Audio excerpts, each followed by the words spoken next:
welcome to yet another episode of JoyPad Podcast. The JoyPad Podcast, or just Joy, I don't know. It doesn't matter. Cod Pet Joy Pasta. Real quick, I was thinking about, we've been discussing a website, and I was thinking about calling it the JoyPad Pod. Or the JoyPad Pod Pad. Why not the JoyPad Pod? I don't know. We'll workshop it. I am Mr. Michael Pinto, one of your hosts. Along with me are, of course, our other esteemed hosts, Tom, Michael Fleming, and Megan. I am the topic boy tonight, so that means that I can just pass all responsibility to someone else until it comes back around to me. Kind of like playing Settlers of Catan. So for the past 2 weeks, we've gone to Fleming first, and he started getting a little, egotistical Big about for it his britches. last time. So, So Megan. I'm ready. Oh. Megan. Suck it. How you doing? What are you drinking? What have you been playing? Anything else you would like to tell the rest of the class? I'm esteemed. I get to go first. I'm doing okay. I am enjoying a lemon lime seltzer this evening because it's a great combo. Classic, traditional. I love it. As for what I'm playing, I started to dive back into Pokemon Snap, and then I got sidetracked, but I'm playing it on the full Switch. I have a Switch Lite for myself, and then I call the whole big Switch my fiance's. So I've been playing it on hers because it's really hard to play on the Lite. Oh my god.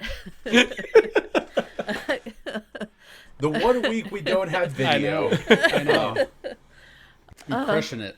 Sorry. We'll come around to that when it's my turn. Yeah, we'll let Fleming explain what I'm staring at right now.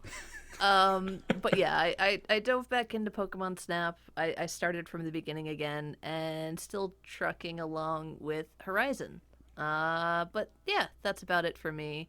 I don't want to talk about my deep dark fascination. Not dark, just deep fascination with BTS this week. Might be a little bit dark. True. I don't know.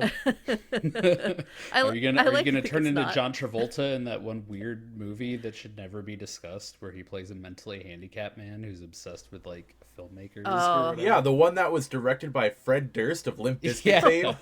God, that just wow. Nope. I'm gonna move on now. Tom, how are you? What are you drinking and what are you playing? I'm certainly not John Travolta playing a role in which he's a mentally handicapped fan of Limp Bizkit. I am drinking a Sour Heads Bang energy drink because I didn't get a big nap in. It's been a busy week. Have a glass of water aside from that. I've been playing Crusader Kings 3 because I love Crusader Kings 3, and I'm playing a Mighty Britannia run where I have almost all of Europe. Doing really good, crushing heads left and right. My only problem is that all of my kings live for such a long time now that when an heir ascends to the throne, they're already 58. Oh, What the hell, man? You still get to rule for 30 years, but you're so old. I want you to rule for 80 years. We need some fresh blood. Yeah.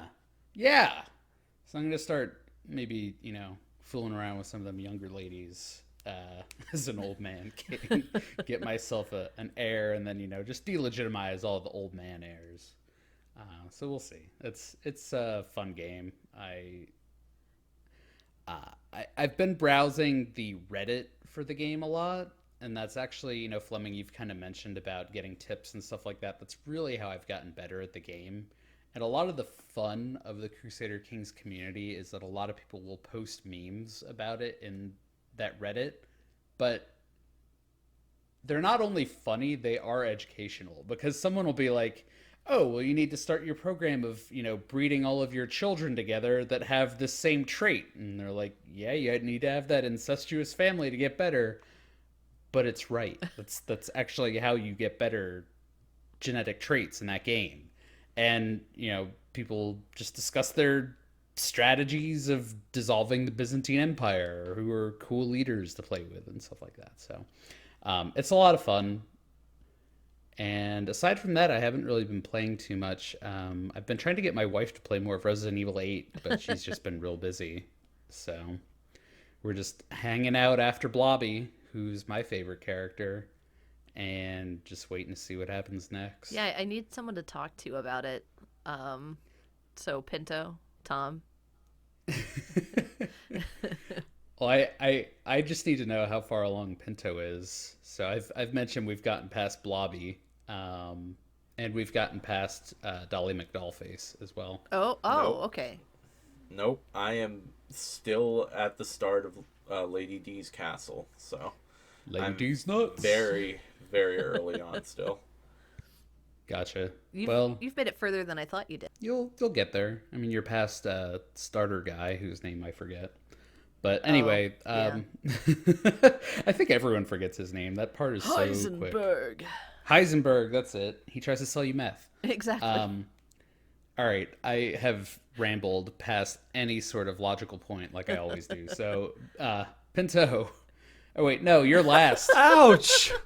I was just Yeah. completely ignored this time. This is the total blow to the ego. We're giving you the taste of cake, cold shoulder. This is what we do now on JoyPad podcast. JoyPad podcast. Oh my god! Someone just take me out back and shoot me today. All right, Fleming. So How if are you you? hadn't, What have you been consuming in terms of liquid sustenance / refreshment? And what games have you been enjoying in terms of sustenance / enjoyment? so I'll get to all that in just a minute. I'm very upset because you know how you were joking about what you're playing and you mentioned, handicaps, you're going that route and you weren't, I don't remember what actor you said. I had a really good joke for that about Bryan Cranston being a handicapped man from the movie with Kevin Hart as his sidekick. You know the movie I'm talking about? Oh, yes. Bryan, I don't know the name of it. Kevin Hart. Bryan Cranston, funny enough, is the guy that played Heisenberg or, Walter Yeah. White. And it was like all going perfectly. And then you just completely drove past me. And I'm just like, well, now my joke isn't as funny anymore. Stiff all. I was so ready multiple times with that joke since like you started talking, Tom, and then just blew past the joke. Listen, I know I ramble, so I was trying to just plow through my ramble and like be an efficient podcast host, and instead I just trucked your joke the whole Oh way. my god. So anyway, I am not never mind. No, I'll skip the Bryan Cranston handicap joke I had. But no. And you'll never hear it. If you're Yeah, listening to this yeah. podcast, you'll never hear that joke. Yeah. I I was ready and now it's gone. not going to happen. But I am a little upset this week, and to circle back to what is in your picture that is not being shared to the YouTubes today, it is now January. It's now June. Holy crap. It's now January. Jesus Christ. It feels Come a like long way. January. We're in That's rare what's form happening ladies tonight. and gents. This is a fail. Anyway, it is June, and June is known for strawberries. So I have mentioned on Stardew Valley playthrough, and I think I may have even mentioned it once or twice on the podcast. I have been pushing the Tasty Cake Company to come out with strawberry crimpets, which if anyone's probably over the age of 20, they may remember.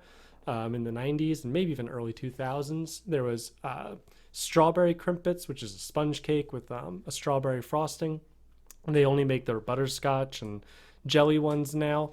And I thought they'd bring them out. And it seemed like they were going to, based on everything they said. And they weren't out on June 1st. Almost blew that again. They weren't out on January 1st. either. And they weren't out on January 1st either, actually. I've had this campaign Both going for dates are 9 months accurate. now. Yeah. So that is true. And so I'm a little depressed by it. And then we've noticed on Instagram, they were saying, what's your favorite tasty cake? And like, make your own perfect tasty cake. And they did not mention strawberry flavor. They mentioned all other kinds of flavors, including grape. Grape? Yeah. Who wants a grape? Apple was in there? Yeah, who wants a grape tasty cake? Like crimpet. A sponge cake. Who wants grape cake? Can we just say that in general? Like, grape is Grape, not yeah. a frosting for your cake. No, No. it's not. Right? It is not. So I was a little bit upset by that. Megan, thank you for fighting back and I got you. hopefully making them regret They ever read the going against message. it. They didn't respond to it, but they read it. I think Tasty Cake might be getting a Left little on red. Boy, I can identify with that. bit. I think they're getting a little bit frustrated by me. It's just my personal opinion. But Just need to anyway, wear that's them all. down. Yeah, that's all aside. I am personally drinking a Gingling Golden Pilsner tonight to drown myself in my sorrows about this. I've had them before, so I won't do a little tasting test. They're great, and they're a beer. They work. I've been looking for games that don't involve a lot of action recently. So like I've mentioned before, I was playing StarCraft Brood War, and it was getting very tiring. Like even 3v3s at like a expert level, which is not anywhere near like a pro level, just good players that know how to macro and stuff. They were just getting tiring. It took a lot of effort, and you're having people that are like groups of friends that are all on a Skype call or something like that, Discord, and all coordinating their attacks, and you're pinging to your teammates, and it wasn't working. So I was like tired, and I was looking for something a little bit easier. So I actually started playing some City Skylines because it's like the perfect game. So I was going to play Crusader Kings actually, Tom. But I knew City Skylines, so I didn't have to learn something new. So I've been playing City Skylines because it's nice because I can just turn it on, let it do its thing for a little while, watch some YouTube videos or whatever, and come back to it really easily. So been enjoying some City Skylines. So I have money instead of debt when you come back.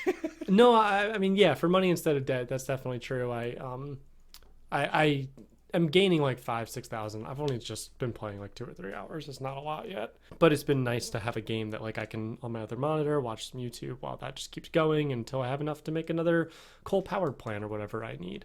So Poopopolis, which is the name of the Well done. thank you, which is the name of the city. Sound the applause. Yeah. Well, Pinto, you're editing this. Insert applause noise right there. Poopopolis. all my cities end up having a poop volcano by the end of it. Which, if you've never looked up poop volcano for City Skylines, go find, I forget his name. Somebody came up with the idea of putting all his sewage into a hole, or I guess a mountain in City Skylines, and then at some point it overflows into a poop volcano. And it's always funny. So at some point I expect my city to, go into that. I don't even know what to call that. You just sound the poop Pompeii when you're done. Yeah, with your exactly. city, is Poop, what you're saying. Poop Pompeii occurs. It hasn't occurred yet.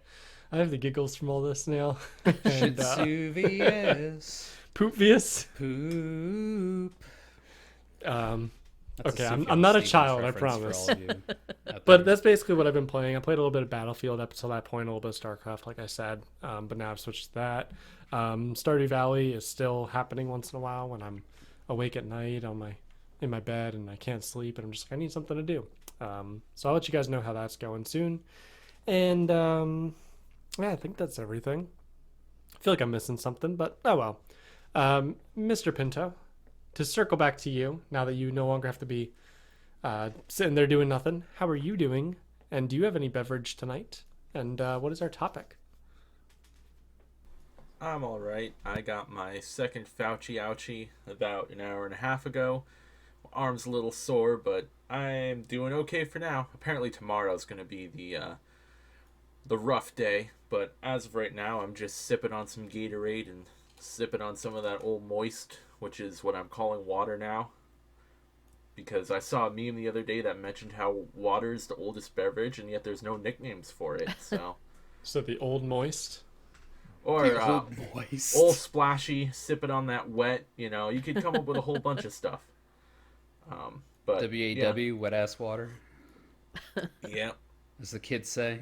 I saw a parody of WAP the other day that was passing itself off as a kids bot version. It had something to do about a water bottle, I think. I don't know. I also saw the kids bot version of 9 Inch Nails Closer, which is about petting a dog. I want to pet your animal. I was into that. I have not been playing too many games, unfortunately, still. We haven't even really had time to play games together again because we're adults and life sucks. Yeah, I've just been working a lot. I've been playing Final Fantasy VIII still. That's really the only game I've been trucking through recently. I have not gotten to any of the revelations that make the game stupid yet. Or hit what would have been Disc 3, which is where I call the game just a bunch of shit happens out of nowhere. And you're just like, what happened? You had me for a while, and now Why? I'm in space, and there's like 14 sorceresses, and the world's melting. You lost me. which, coincidentally, that is going to inform part of our topic tonight, or basically the whole topic.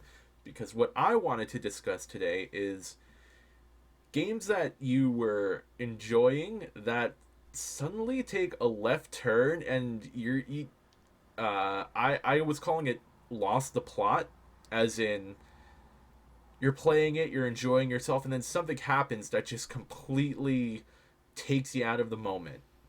You know, it's something that happens in movies a lot. People will talk about M. Night Shyamalan and his movies, how, you know, you always know what's going to happen in one of his movies. There's a twist. Sometimes it's good, sometimes it's bad.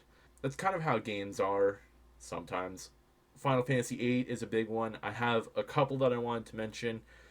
Resident Evil 7 was a big one for me, where I was enjoying that game quite a bit. It was spooky, and I was enjoying the gameplay, and then all of a sudden you're on a boat, and you're playing as a different character, and it turns into, like, way more of an action game than a survival horror game, which is kind of, I don't know. Megan, what did you think about that part when you end up on the cruise ship and you're playing as Mia, and Yeah. it kind of ruined the game for me. I wouldn't say that it ruined the game for me. It definitely took a different direction than I expected it to go. I'm interested to see how you feel about 8. But no, it really did kind of turn into a different style of game when you got to that point. They like sort of led up to what was happening. Like they dropped hints throughout about kind of like the ship and the boat and the little girl. But yeah, I'm with you on that. It kind of made me feel like Outlast. Yes, as well. That's another good example. Where, again, spooky game in a sanitarium and all kinds of scary things are happening and it's tense and scary. And then the last 10% of the game, you're in, like, a lab. Yeah. Where I honestly can't even really remember what happens at the end of the game. Outlast was like you were in a lab and you had to kill effectively this weird ghost dude that I think was the son of the son of the scientist or something like that. It was something. Something like that. It's been a little while since I played that one. A little convoluted and weird, but like you spent most of it in what was it, a sanitarium? Like that was the setting, and then you just go into this ultra bright, ultra clean lab, and it just turns into something completely different. Well, and I doubt this is a spoiler, but for anyone that's watched or that has not played that game yet, but I forget his name, but the main, what you think is the main evil character, the one psycho was that guy. the guy with yeah. Oh, yeah. Oh, the doctor. I was thinking of the no, not Two Ass Chains. Not Traeger. 2 Chains. Is that his actual name? I don't even know. No, that's a we rapper. just- We just made up names for all the characters. I was like, that's why I was like, that Pinto and cannot I be his played actual this name. together. He's the host of Most Expensivest on Vice. What is his actual name? I don't remember. That's what I say. His name better not be 2 Chains. I haven't played it since it was released on the PS4. Pinto, you said that with such confidence. I was like, is he actually right? Well, because that's Two what Chains? Megan and I called him the entire game. Oh god, I'm gonna look it up. But no, I thought that he was like the main bad guy, and then you go and find Traeger, and Traeger's like, he was actually scarier to me than fat, half naked man. Or the twins. The Dong Twins. Yeah, Dong Twins. They didn't That's seem what we called They them. didn't seem that bad to me. But yeah, that game took a really weird turn, because then you find out at the end it's the ghost, and then the ghost thing is kind of the scientist and the ghost, son or whatever, is kind of the main bad guys, arguably. But if you guys remember, we'll call him 2 Chains from now on. 2 Chains gets killed by the ghost out of nowhere. Like, he's about to kill you. He throws you down on the ground. He's walking up to you, and then out of nowhere, I think his name was Bryan, but I don't know why that's sticking in my head. Whatever. Yes, everyone's scariest game Bryan. villain, Bryan. I don't know why I'm thinking Bryan, but whatever the ghost name was, comes out of nowhere and just like kills, the fat guy, 2 Chainz. So it's really weird, like that game. Yeah. And just took you on this weird tangent. But did you guys ever play Outlast 2? We played a little bit of it, but I can't play it alone. yeah, I remember that game being like way scarier Yeah. than the first one. It might have been like all the religious undertones and like the There's like, just some just creepy shit. yeah, there really is. So a lot of people think that the developers of Outlast decided that they needed to one up their previous game, and they decided to actually make that game, I would say, much darker. Like the first game It was was scary, but that game was dark in a different way. It really was more of an emotional kind of game. For again, those that haven't played it, there is a lot of religious undertones. Who you are as the character, as well as your friend, Jessica. Oh, his name is Blake or something like that, which is maybe why I have Bryan stuck in my head. Both of You you have Bryan stuck were... in your head from your Bryan Cranston joke. That might be why too. But both of them are violently sexually assaulted when they were kids, Ooh. which in fact the creators of it had sound effects of it, but they took it out because Ew. yeah, That's too far. it was too Yeah. far. And I think Australia made them take it out, or they wouldn't release the game, or somebody did. And they just decided to take it out for everyone. But it was a really weird game, and it was much more of an emotional game. And that one also kind of lost the plot because at the end of the game, I still didn't know what happened. Okay. I was like, oh, okay, is this what happened? Like, you just have to make a lot of That's the assumptions. worst. And Yeah. a lot of people, like, were saying that when that game was finished, it's like, okay, we know that, I think his name was Mitch or Milch, who was the priest who, did these assaults. He was one of the main bad guys, and like you're fighting with that memory. Like there's different times where he, as a monster, assaults you.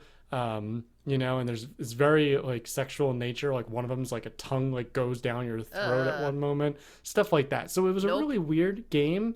And like at the end of it, you don't know what's real, you don't know what's right anymore. Your wife is dying from giving birth to a demon baby, and it gets really weird in that one. While the gameplay itself was great, I totally did not understand the plot by the end of it. All I knew was it was really dark.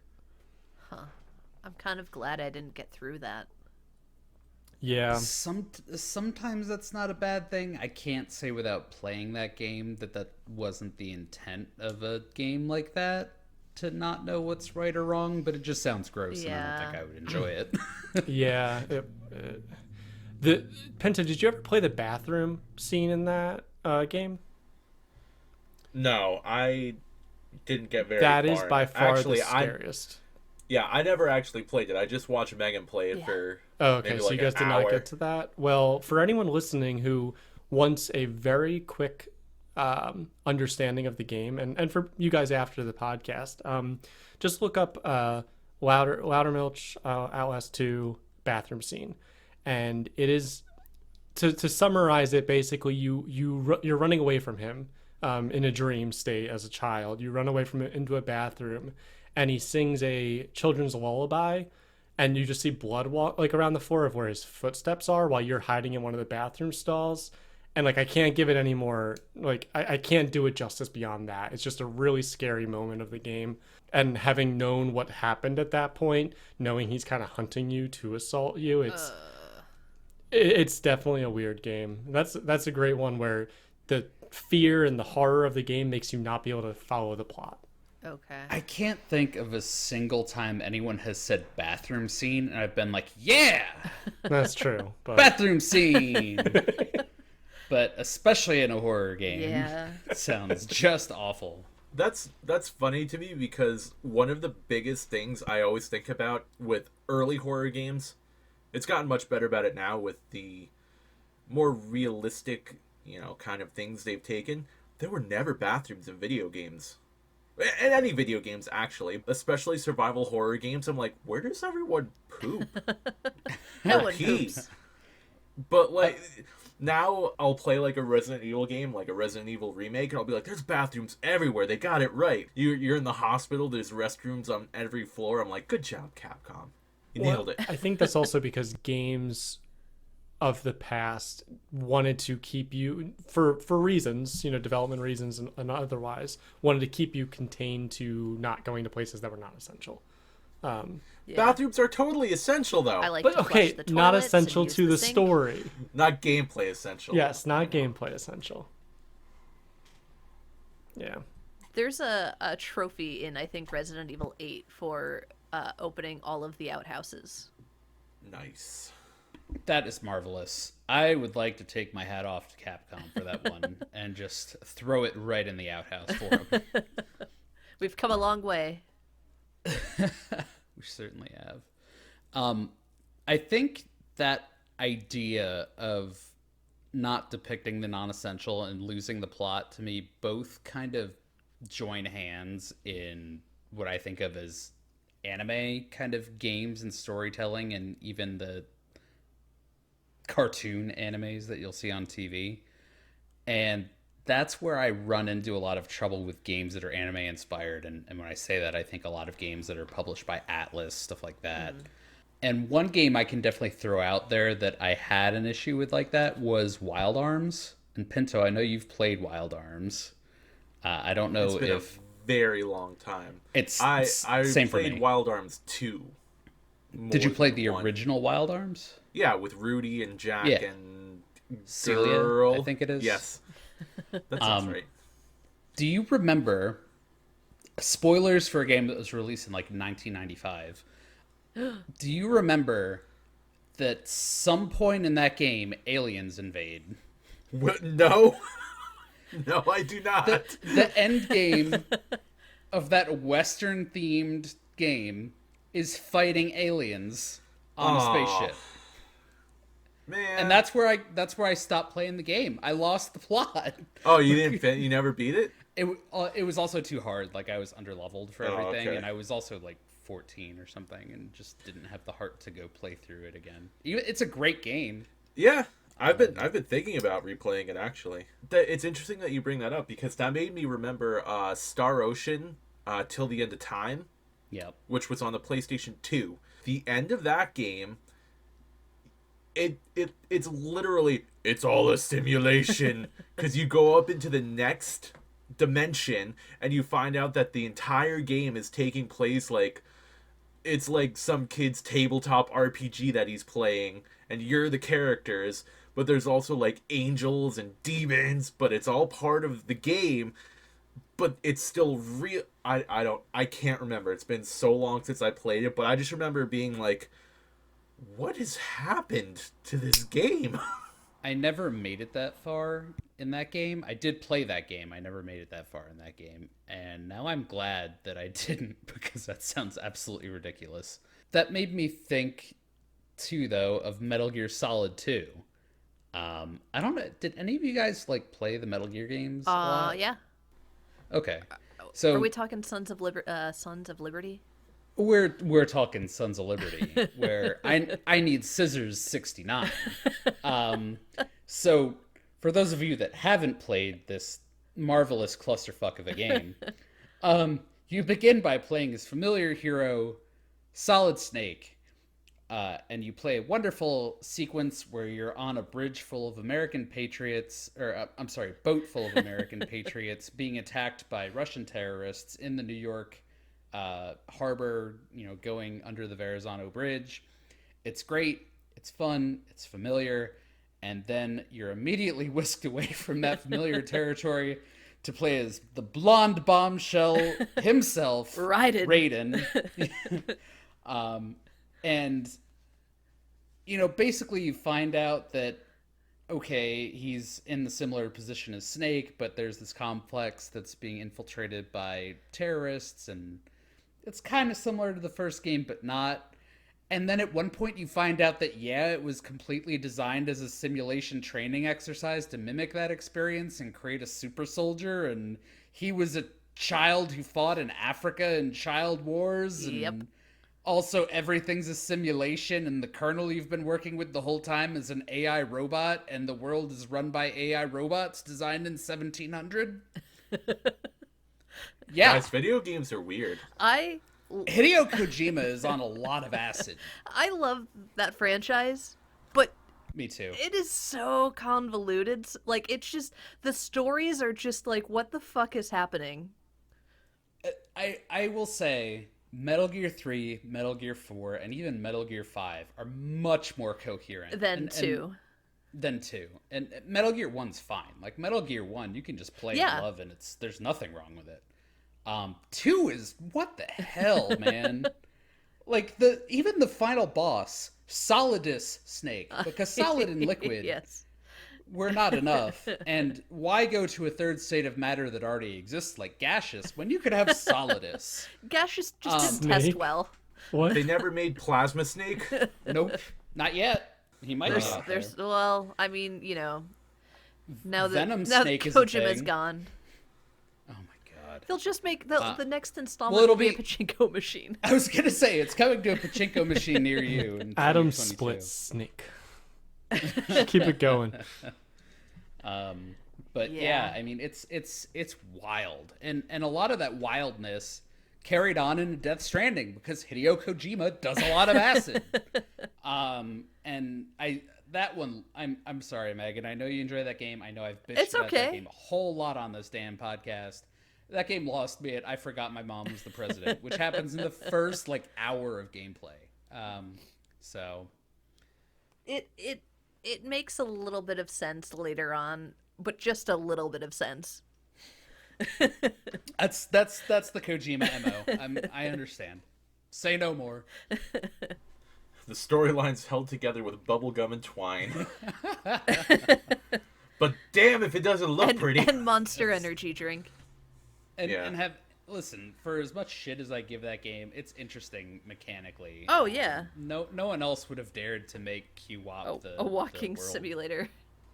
package delivery simulator. So Um, I salute them. Pinto, do you remember Evil Within? I was gonna bring that up. Oh, actually, God. that's on my list of games. I think you got as Because- far as I did. Because nothing in that game made sense. Yeah. You know what made sense to me? Okay, when you kill enemies, you have to burn them so they don't get back up. That made sense. Any semblance of the storyline, the girl from The Ring is in there, and she turns into a spider, and you're trying to rescue albino hospital patient who can see the future. I really don't know. That game, all right, so my wife and I played that game. She was the primary controller of the game because she likes the spoopy games. That game lost us when you were in a random village and there was a house full of tripwire mines, and it's very hard to get around them, and there's no explanation for why they're there. But damn, if you trip one, you get blown up, and that has spawned what is a household meme, which we call just an ass, because you walk through one of them, you got blown up, and all that was left, just an ass floating around. So we laugh still to this day, years later, after putting the controller down on that one. Just go, hey, you remember that time you were just an ass? But yeah, there was no. I mean, that was peak lost the thread horror game kind of thing. Yeah. It had no idea what it wanted to do, and it got a sequel. It I don't know did. why. I don't think people bought it, but it was made. I think it had decent reviews. I need Did to it go really? to the internet. Why? I'm not Oh, sure. God. Let's see. Evil Within Tell me, 2. internet. Steam, it got a 9 out of 10. Oh my god. Let's see. Reviews. Was that an IGN 9 out of 10? That's So, Metacritic. Well, Metacritic it did cripple gave my it- grandmother and give me diabetes. 8 out of 10. IGN gave it an 8 out of 10. Polygon gave it a 9 out of 10. Take that, Levels. Yeah, Metacritic, it was around 80. 60%. 80 out of 100. Damn. Yeah. That's positive critical reception. Yeah. I guess it was better than the original. I guess if you get blown up by mines, you're just a butt cheek in that one. I don't know. I don't know though. IGN gave it an 8.7 out of gave the first game an 8.7 out of 10. It gave it a lower score on the second one? Yes, and Polygon gave the Ooh. first one a 6.5. So the second one was an improvement, according to them. So I don't trust either of those outlets. I am willing to bet that that game is just hot garbage. yeah, Boy, you know what game really lost the thread on me, and I completely forgot about it until just this moment? Fucking Assassin's Creed. Are you talking about Assassin's Creed 1, the game, or Assassin's Creed, the franchise? One and then the rest. Yeah. yeah. Because it's like, oh, you got kidnapped, but you have the gene of the super assassins, so we're going to make you relive that? And that's really the only one I've ever played, because, let's be honest, they're all the same game, and one is not good. So I've heard the other ones are good. I've heard I would enjoy. I mean, They got better two- over time. I can at least say that 2 was a market improvement over 1. Yeah, one is like borderline unplayable. I got to be honest. Yes, it was a launch title, and it looked pretty. That's what mattered. Yep, and you could do this, and everyone would forget Blend that in. you stabbed a man. Yeah. She's like, no, I'm just sitting on the bench. That's I not didn't kill that guy. blood. That's some strawberry Fruit juice. jam. It's strawberry jam, Rod and Todd. Why didn't you just fucking make it that you're the guy? Why do you have to be Future Man that's reliving the memories I really of the think guy? they were playing the long game, and they were like, we're We're turning gonna this pump into a franchise. Everything we can out of this. Yeah. They were I like, really think that's what it was. they were like, see, you can't cancel it now, even if it does poorly. We already said that there's 87 more games. Yeah, because And a movie. it went Assassin's a Creed movie. 1, Why? Assassin's Creed 2, Assassin's Creed 2 Brotherhood, Assassin's Creed 2 something, then Assassin's Creed 3. It's like, Black Flag, Egypt, Greece, Norse one is the latest one, I think. yeah, Vikings. Pirates. Pirates. America, I think that's 4, Yeah. where you're like Native American assassin man. Yeah, it was like the Revolutionary War, I think. Which is a great idea, honestly. I think a lot of the period settings they do are great ideas, and kudos to them for having like a cool concept and just being like, fuck it, we'll just do it in every era of time. Oh, so, So, hey. Battlefield. Yeah. Yeah. I mean, yeah. The new Battlefield, I think, is called, what, 2042 or something? 2042. 2042. Yeah. Hey, And the they're next one will be oh 2043. yeah. So rumors on that game, by the way, they're doing away with classes and going to have hero units instead. So Star Wars Battlefield. So Overwatch, or Apex Yeah. Legends. Yep. Got it. It's like, why? I'm not a fan of that. Because ripping off other things makes money. Well, and microtransactions, when you make people have to pay money to be able to use Darth Vader and Luke Skywalker and the other ones. Like, Right. Yeah. You know, or you guys if you remember want a that? certain Yeah. skin. Yeah, those games are ass. I'm actually really disappointed because I love the original Battlefield games on like PS2 where you didn't. I mean, it had a single player campaign mode, which Yeah. was super sweet. And I remember the new game coming out for PS4 and getting it from my in-laws for Christmas. And I was like, yeah, this could be awesome. And it's like, multiplayer only. Go fuck yourself. I mean, Battlefield's And always been predominantly about those. Like, I wouldn't say I No, got lost dude. in any plot. No. Like, there's Battlefield, and then there's Star Wars Battlefront, which is what the other games were. Yeah. And they called it Star Wars Battlefront, I think, as the new release. So I thought that it was going to have those single-player awesome campaign. Because there were hours of good campaign to those PS2 games. Oh, And okay. this I is know what well you're talking about. before. Okay. Yeah, I mean, this is well before the dominance of online gaming, even, I would say. So, Oh, yeah. I don't know. I understand what you're sucked saying now. ass Okay. is, yeah. Because, no, I knew that the other ones, like, I expect 2042 to have, like, a really short one. Battlefield. Yeah. You know? 6-hour campaign. Yeah, that's what And they do. then- They do yeah. a short campaign to get people kind of interested in the time period or interested in, whatever, and then they want you to play multiplayer. That's basically it. We're completely off topic now, but Titanfall was another game that was like that too. Yeah. Where I wanted to play a cool storyline about how mechs are the battlefield of the future. And no, there was no such thing as an offline mode. It was online only, Yep. and the storyline was here's some text in the lobby that you can't read because the text is too small. Or And because go it kill loads each too other. fast. Yeah, Yep. that was it. Which, Is so interestingly, now I can segue back with things loading too fast. I can segue back to our topic and talk about one of our favorite games from the early PlayStation 2 days, The Bouncer, of course. The Bouncer. Does anyone remember that Dominique is a robot controlled Yes. Yeah. by a satellite from outer space? Yes, sir. What I sure was do. that? She's the ultimate weapon.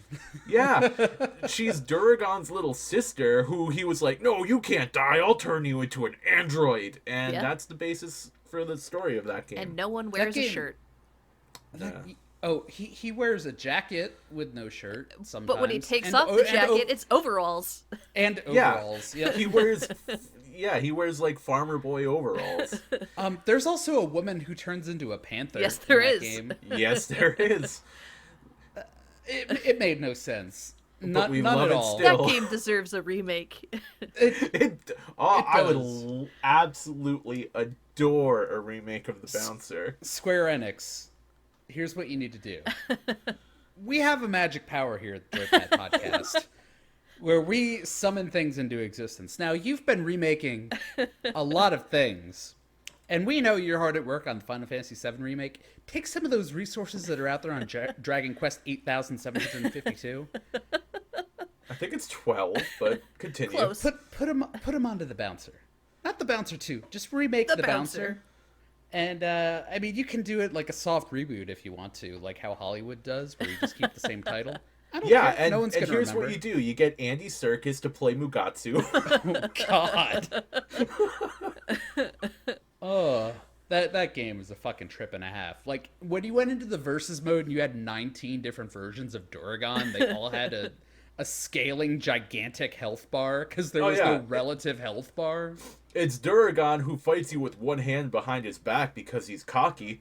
Duragon with his smoking jacket on. Duragon with his smoking jacket off. Duragon with his overalls pulled down and his emblazoned dragon tattoo on his back.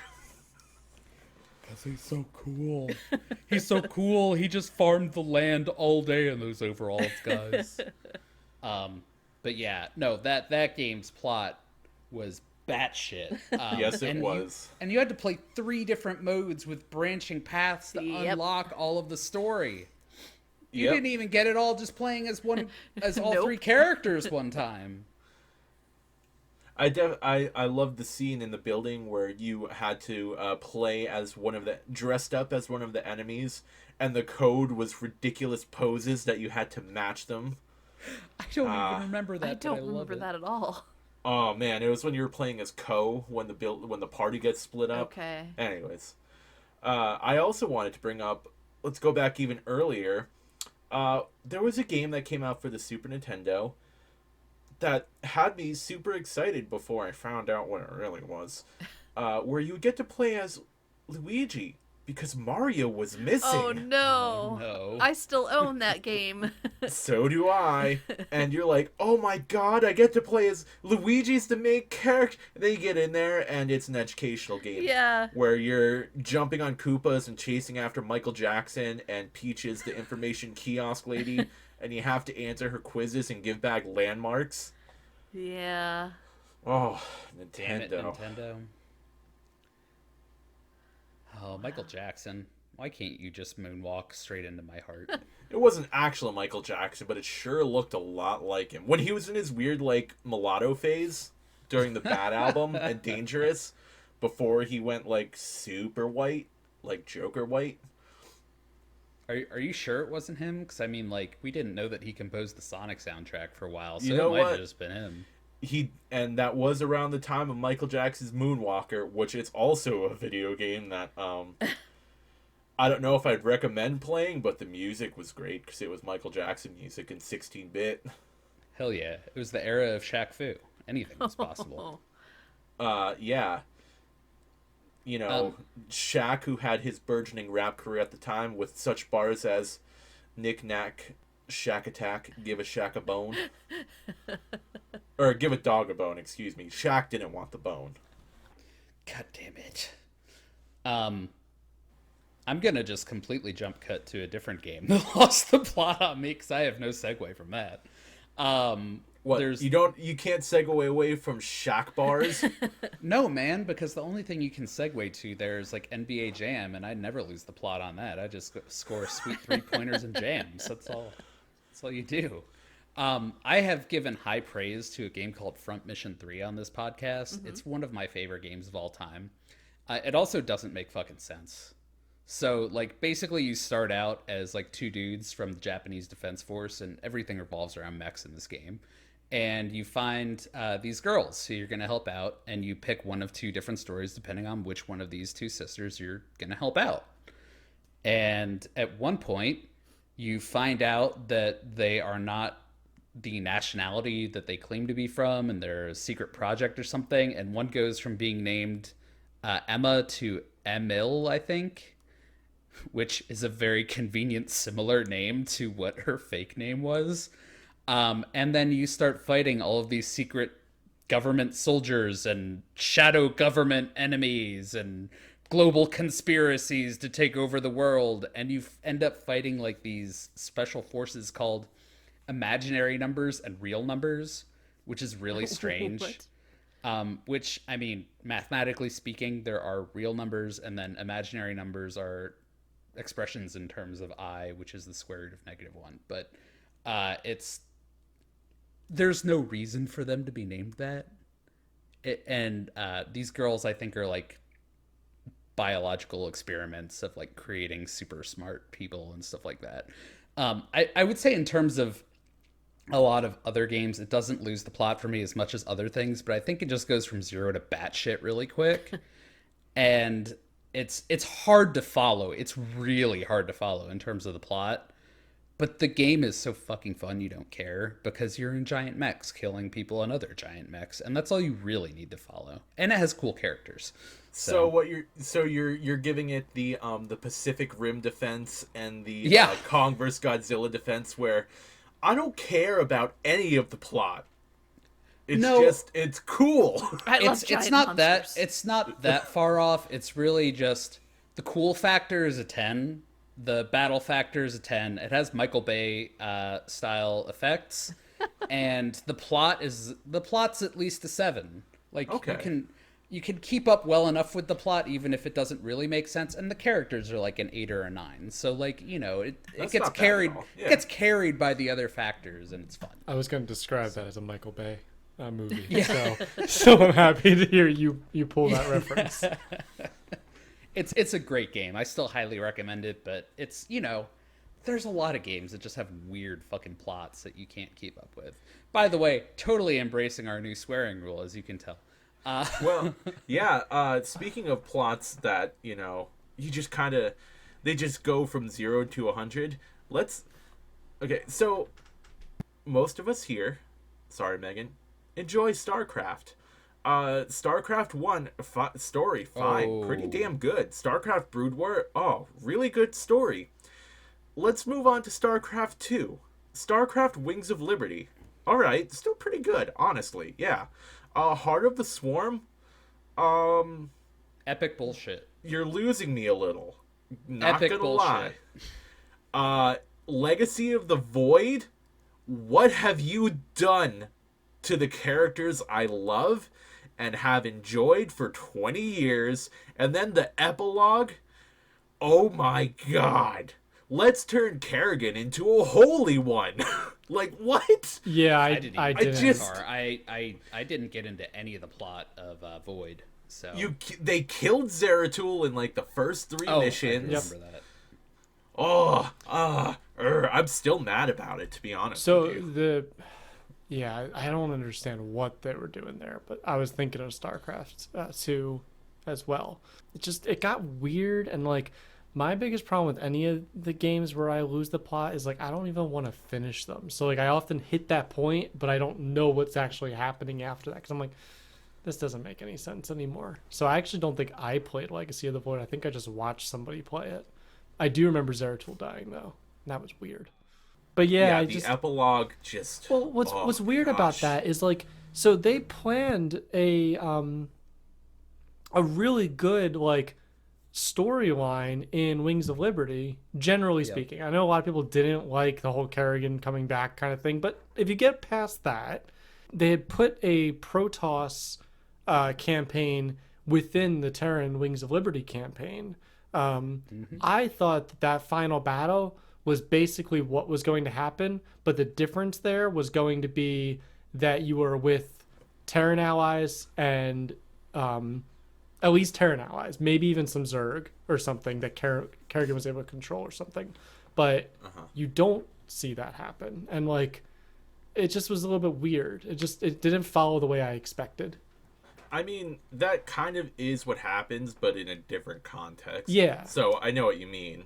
Yeah, in a different context, I guess is what I'm saying. I have not played that one in a while, so I'm not going to say any more because I may say something wrong.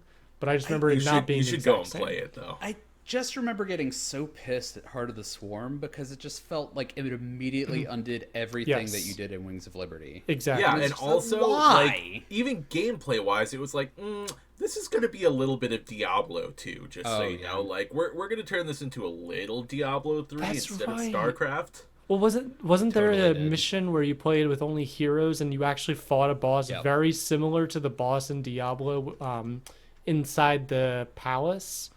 Yeah. Okay. I'm right. I remember that mission very well. And the funny thing is, I think Diablo came out like a year or two before Heart of the Swarm. I don't remember the exact timing. It was sometime very close. Diablo 3 actually is something that I lost the plot in. I was like, what is happening? Oh, God. What Tom is and I that? were predicting that entire game as we played it. We're like, oh, Child Emperor is a bad guy. Yep. Oh, Kane's here, but he's going to die because we're getting too introduced to his daughter. Oh, look, he's dead. Okay. Yep. Oh, forgot memory guy is definitely going to be important. Oh, he's an angel. No surprise. Okay, moving on. Like, it's... Man, that game is just the most predictable. Like, that's the thing. Like, it's not a good game because it's so predictable and so formulaic. Like, if you're the third series in a game that's about the Lords of Hell rising up and tormenting the Earth, you know what the fuck's gonna happen. Like, Diablo 1... Yeah. Diablo 1 was really the only original idea there, but it's such an old game that nobody played that when they rehashed it in Diablo 2, it didn't matter. And then Diablo 3 was like, oh yeah, I'm excited to play this game. And then it was the exact same plot, and I was surprised, and I don't know why. I don't know why. And yet I'm still kind of excited about Diablo 4, and yet. Maybe they'll do something good with it. I mean, I'm willing to give it a shot. I don't want to be a pessimist about it. I want the games that I liked in my childhood to continue their legacy to be great games in my adulthood. Yeah. Yeah. Yeah. Hell yeah. You have quite a treasure in that Herodric cube. Hey Tom, can I bring up another one for you that I know that you were not too stoked on, I think? Do it up. How about Until Dawn? Oh, I have that on my list. Yeah, I mean, I still like the game. I do too. A lot. I still love that game. But the twist into the supernatural disappointed me. It disappointed me too. Well, I must have talked about it on the podcast. Oh yeah, well, before. you thought it was scary because you think serial killers are scary. Yeah. And then when it turned into the Wendigo supernatural, you were like, oh man, fuck this. I'm not scared of that. Yeah. It completely changed. I was terrified when I thought it was like just some people terrorizing this cabin out in the middle of nowhere because you're fucked if you're in that situation. Like, that's scary. That's something that you could actually happen to you. And then they were like, no, it's wolfmen. I was like, oh. Well, cannibals. But, like, I had trouble sleeping when I thought it was the serial killer thing. And we played, like, 8 hours of that game and stopped while that was still going on. I was having nightmares that night. Like, that's a good game when that does that to you. Yeah. And it's still, like, I think it's still a good game even after that when it does take that twist. I don't necessarily fault anyone for taking that twist. It just didn't work for me. I wish they kind of continued with that main like storyline, like you said, where it was Yeah. actual people tormenting you, because like the puzzles and everything that they set up, the thing with like the saw blade and the gun, Oh my god. like it was great. But yeah, then it was Wendigos, miners in a cave. It was spoopies. Yeah, I don't know. I would like to see almost like a different path of that and how that would happen. I've heard there are sequels to that game, aren't there? There's a prequel for Until Dawn called The Impatient, but it's VR only, where it explores the stories of like the miners, or the mine. I think it's just a miner or two, but like as people are turning into the creatures. I want to be Rami Malek going insane, doing crazy things. That's what I want. That was he was a great character though. He was. That game was very well cast. That was an example of a game that was basically a movie, but immersed you in the game so much that you felt like you were living through the scary bits, Yeah. which is great. Like that's to me, that's like the evolution of the horror genre, and I love that. But yeah, I totally had that same twist on my list. And actually, I have one that I can throw out towards Megan, because I know you've played this game. I don't know if everybody else has, but Life is Strange. Oh yeah. I've not played it yet. The twist in that game at the end. Yeah. Which, spoiler alert for everyone listening, the professor was like a serial killer rapey dude. He was a creep. What the hell? He was a creep. He was a fucking creep. Yeah, but like why? Why couldn't they it, didn't like, really elaborate on it. Like it was just No. I never expected it. No, I didn't either. And I think part of the reason of that is like it just didn't make sense. Yeah. I mean it made as much sense as it could, but I feel like they wrote that game without knowing what they wanted to do there. And there was never like a satisfying kind of like what happened to what's her name? Chloe's girlfriend Rachel. thing. Rachel. There was never like a satisfying conclusion of that. And then at the end it was still like, well, the supernatural stuff's still happening, and you can pick whether or not to let the town get destroyed or let Chloe be destroyed. And I'm sorry, but if you've played that game, you don't let Chloe be destroyed. She's the best part of the game. Do you save Bay or Bay? Yeah. The one with an E, please. Thanks. Yeah.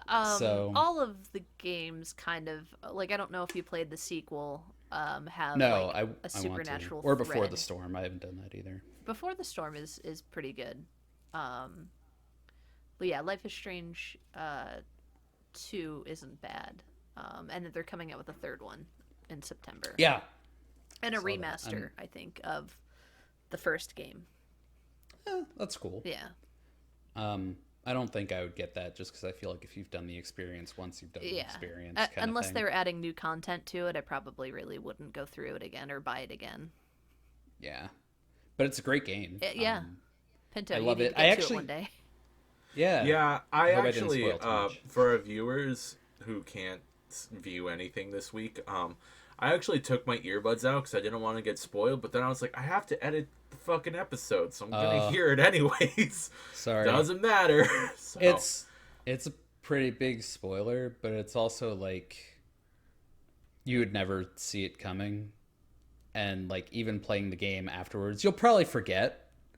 And then you'll play the game and you'll be like, what the fuck? So, Or I can always edit it.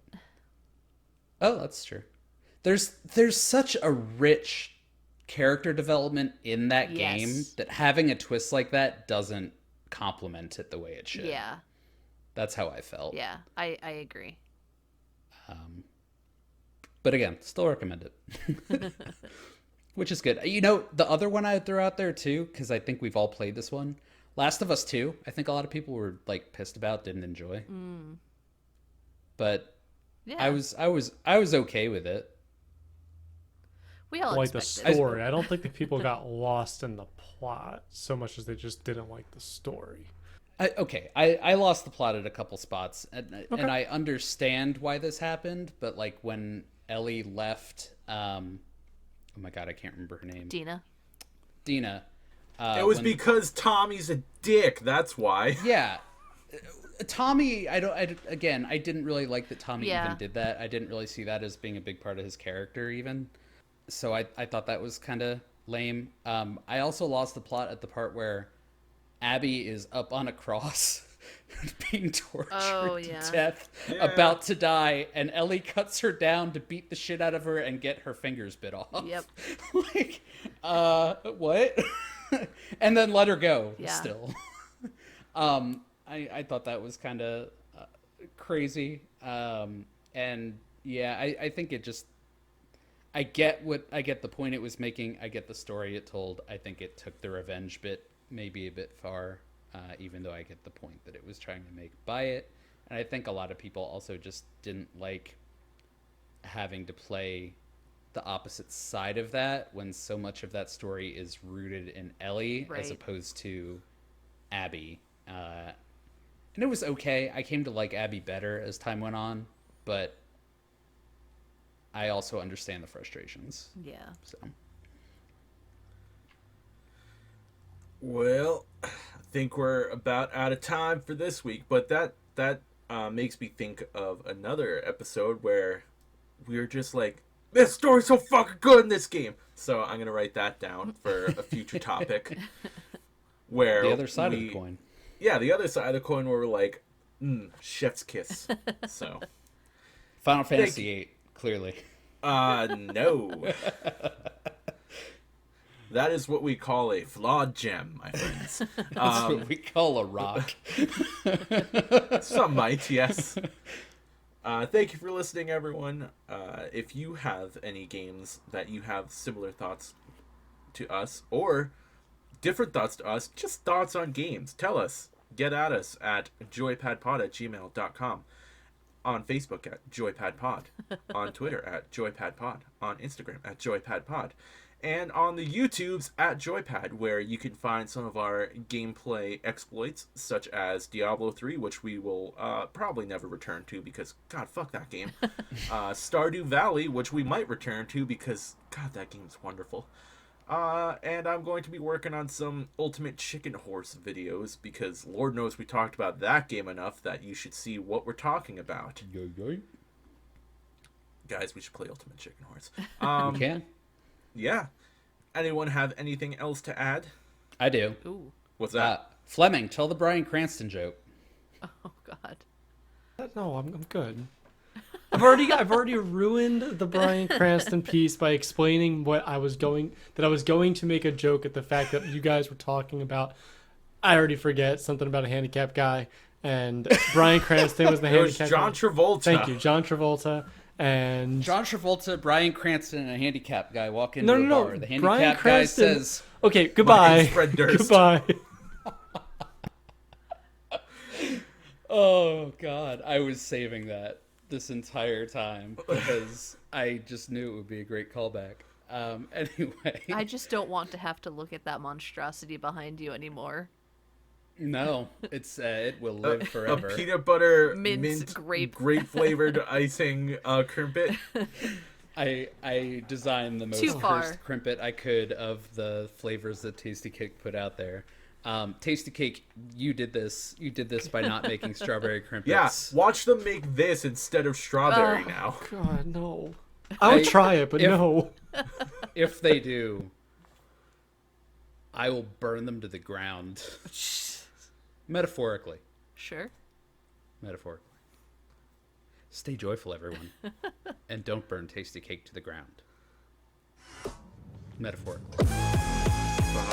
Hey. What the hell did I do there?